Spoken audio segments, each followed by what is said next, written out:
Hey guys! This video is going to be all about my July disappointments, unfortunately, when it comes to products and makeup. So we're going to cover both, and it is things that I have tried and I just really didn't like the way it worked for my skin, whether it was like a skin product, makeup, or a hair product. It doesn't mean it's not going to work for you, it just didn't work for me. Some of these products have absolutely great reviews online, so just because I don't like it doesn't mean you won't. But I wanted to give you a heads up and the feedback that I have based on them. And I'm going to go in order from face primers and then work my way to hair. So starting with face primers, I have a couple. Actually, all three that I didn't like are by Smashbox, and I didn't even realize that. So I received a sample of the Smashbox Photo Finish Primer Oil, and it's just a little guy because it was a sample. But when I put this on my face, it was really moisturizing, which was great, but then it left this residue, which when I went to put my foundation on, it like meshed with the foundation in a really weird way, and it didn't let my foundation go on smoothly. It was like streaky almost, not blotchy, but there was just like this coating. It didn't prime it, it like provided for a coating. So this might be really great for somebody with like uber dry skin.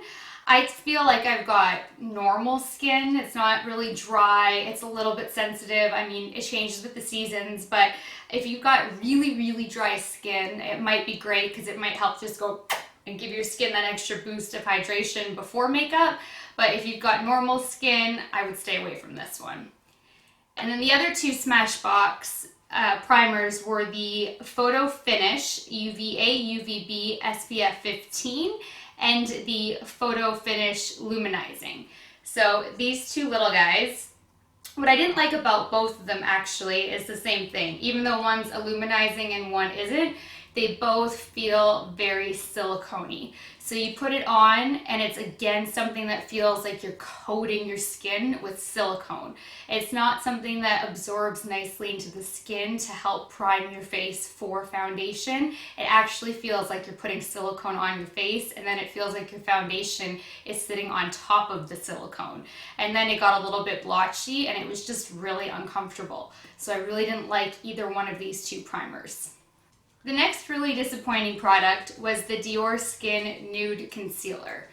And this one, when I put it on, it was a little bit watery, so there wasn't really like that nice coverage that you expect out of a concealer.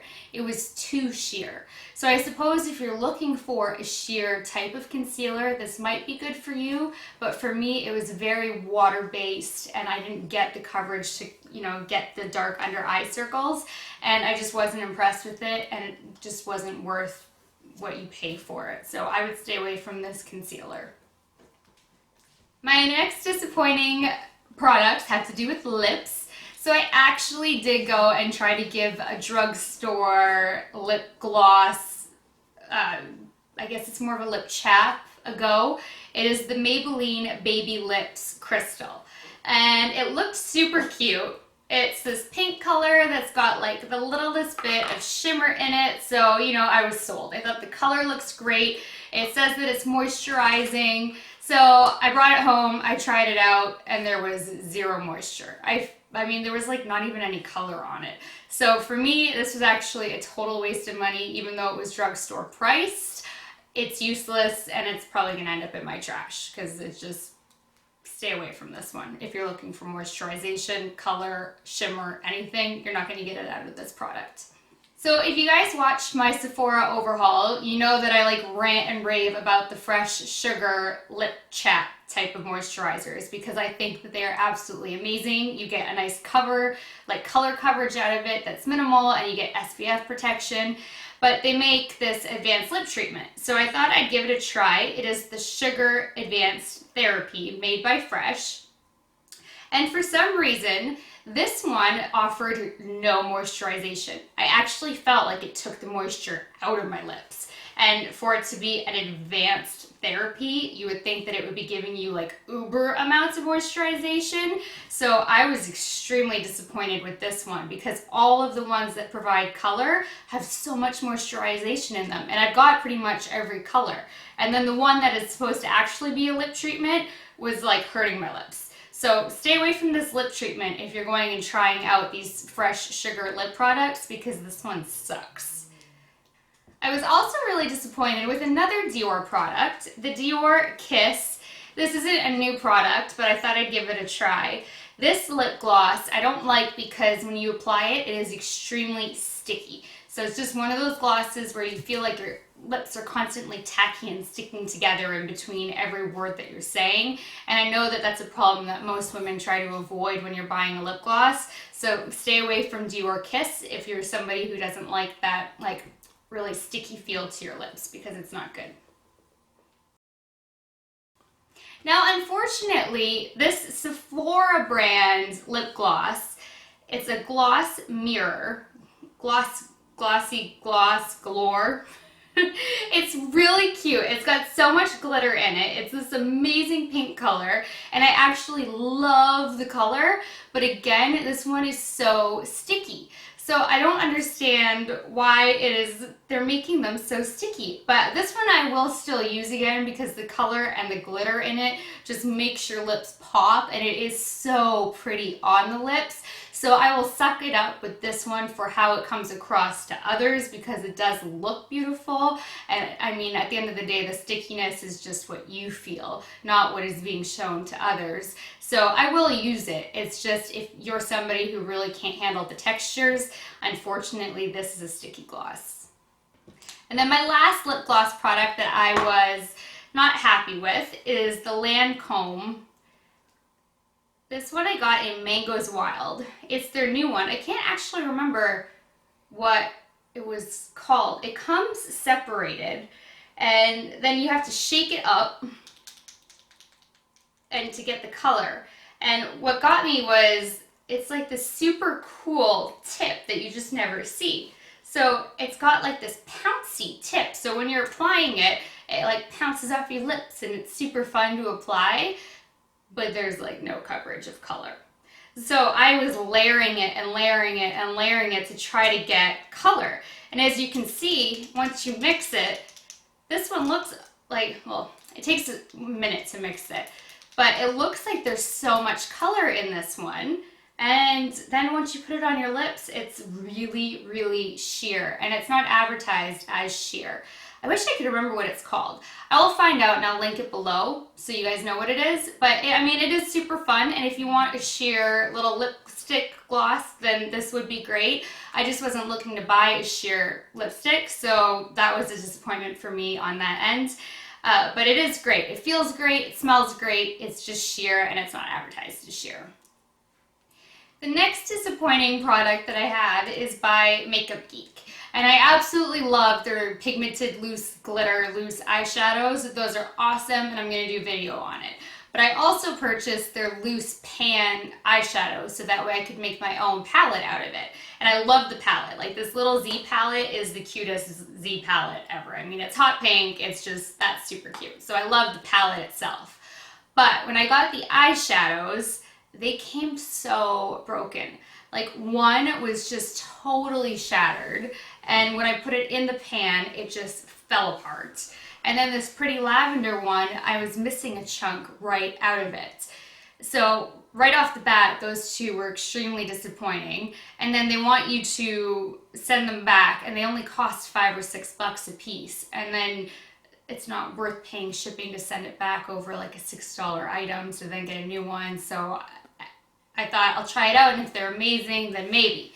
So then I tried out the ones that aren't broken.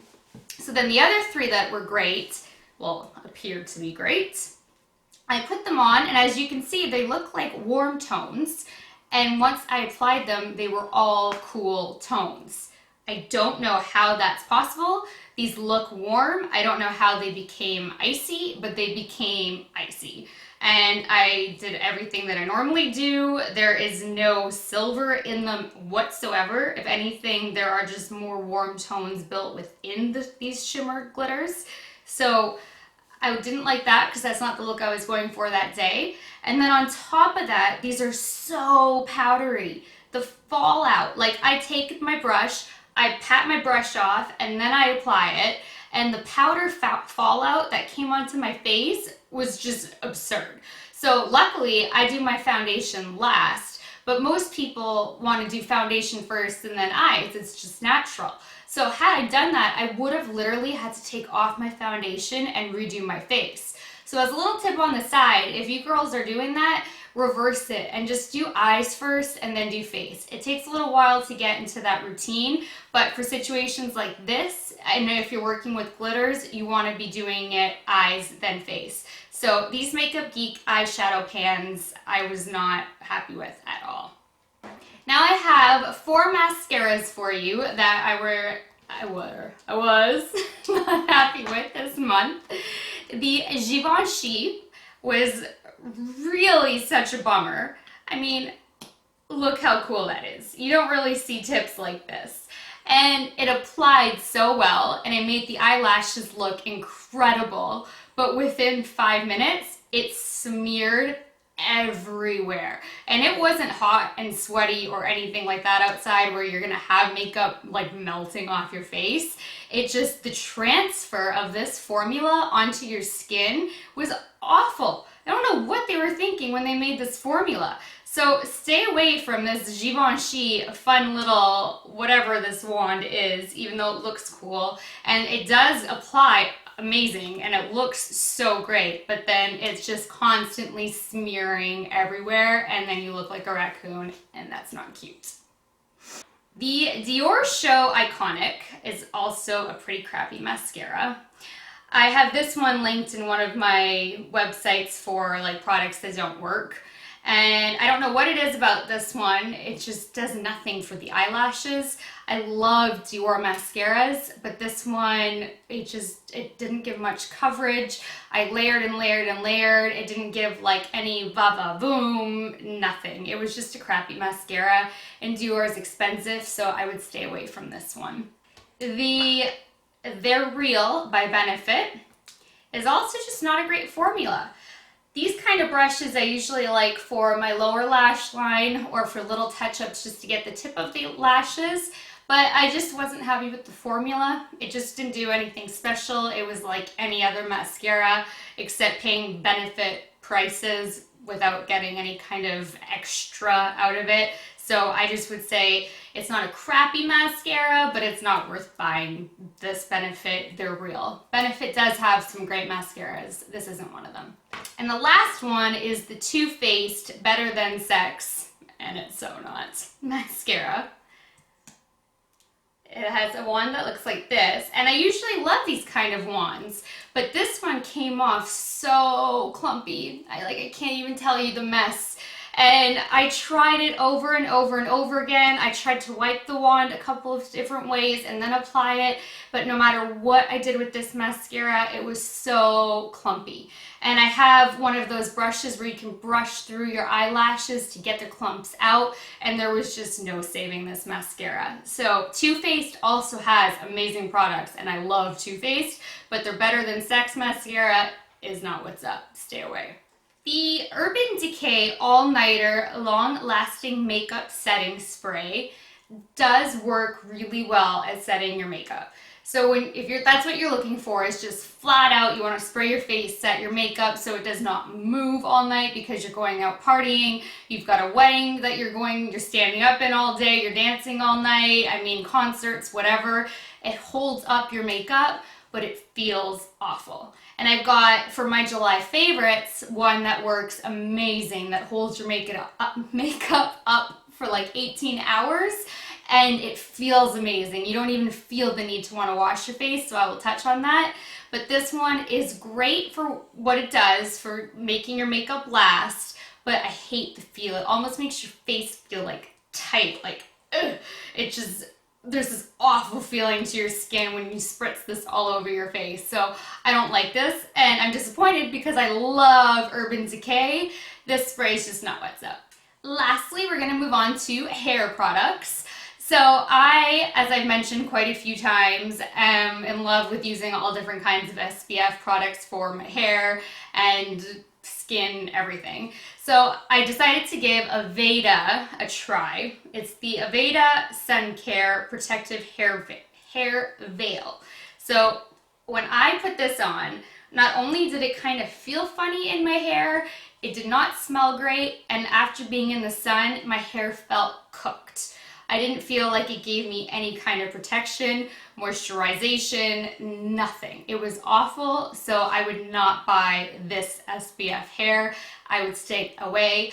I haven't had great results with Aveda in the past. I've tried a few products of theirs and I've just never been happy with Aveda in general, but this sun care, there was no care for the sun. Then Sephora sent me this Christophe Robin. Well, it's all in front. Oh no, it's not. Regenerating mask with rare prickly pear seed oil. And I'm always about the hair masks. If you watch my hair videos, you know that I don't do hair conditioners, I just do hair masks. And this looked super creamy, buttery, amazing. But then I smelled it, and it smelled so bad. It was like, not to be offensive or anything, but just kind of reminds you of like your 85-year-old grandma, like that kind of a scent, you know, just not fresh and light and whatever. So I thought I'll still give it a try because who knows, if it smells really bad, there are other options to cover up your hair if it works that well.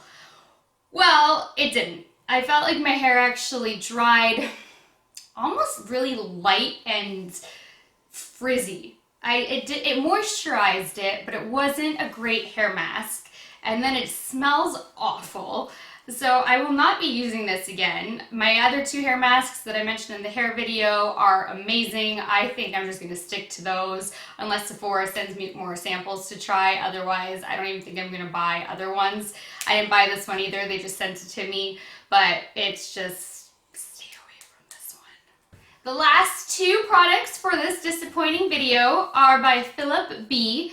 Now, these ones were really pricey, but the description sounded amazing. And because I only do my hair twice a week, my shampoo and conditioner, but usually a hair mask, lasts for so long. So I thought it might be worth it for me because I get like months out of shampoos and hair masks. Where if somebody's washing their hair every day, it's not worth it to spend a lot of money. Well, I mean, it's worth it if you have long hair and you're trying to save your hair, but you know, it's gonna hurt your wallet type thing. And these just sounded amazing. They're white truffle, ultra rich moisturizing shampoo, and white truffle nourishing and conditioning cream. And like I said, I only do hair masks, but I made an exception to try this conditioning cream. And the reviews online were amazing. And it was for color and chemically processed hair, dry, damaged, porous hair. It had all these botanical extracts.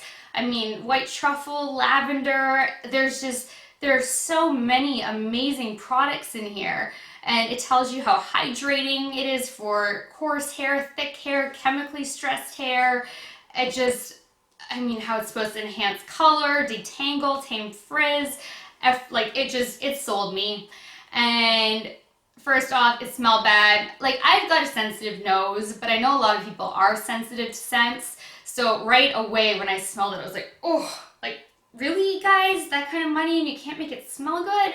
And then I tried it and it was awful. Awful. Like, there was no moisturization, and the whole claims on these products are that it's like going to turn your hair into this beautiful, like, Hollywood hair. And it was terrible. Do not buy Philip B. Stay away.